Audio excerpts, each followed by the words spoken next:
Bonjour, je suis Pascal Pinto et je suis l'auteur de Big Jim, un monde d'aventure.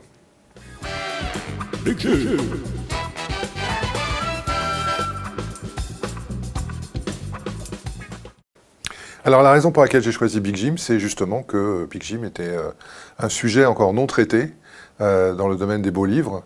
Et donc je voulais rendre hommage à cette figurine qui a eu un énorme succès, notamment en Europe et tout particulièrement en France, puisque quand Big Jim est apparu en France, la toute première année, Mattel en a vendu 54 000, ce qui est énorme. Et ça, c'était la toute première année, et ça ne comptait, on n'inclut pas dans ce chiffre les panoplies et les accessoires qui ont été vendus. Donc, il y a des centaines de milliers, voire même des millions de Big Jim qui ont été vendus en France, et puis encore plus, évidemment, dans tout le reste de l'Europe et aux États-Unis. Mais c'est en Europe que Big Jim a connu son existence la plus longue, puisqu'aux États-Unis, à un moment, ça s'est arrêté, alors que le succès européen lui a permis de continuer jusqu'à la fin des années 80.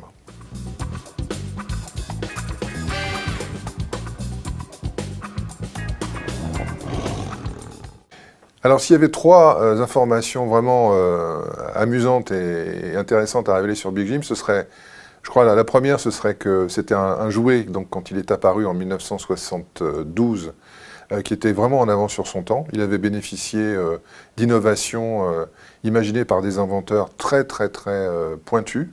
La deuxième information, c'est que Big Jim, il a été créé par Mattel, qui à cette époque-là ne proposait pas encore de figurines concurrentes de celles de G.I. Joe, du concurrent Hasbro.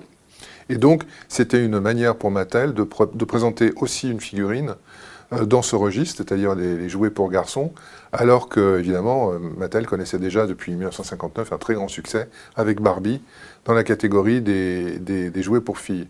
Et la troisième information amusante à propos de Big Jim, qui aurait certainement épouvanté les petits garçons de l'époque, c'est que justement comme Mattel avait fait avait fait Barbie avant, eh bien, énormément d'équipements qui ont été conçus en rose et en violet pour Barbie, se sont retrouvés réadaptés et transformés et recyclés pour Big Jim. Donc on pourrait dire que Big Jim, il a conduit la décapotable de Barbie, qu'il a fait du voilier sur le bateau de Barbie, qu'il est parti en camping-car dans le camping-car de Barbie, etc., etc., etc. Big Jim.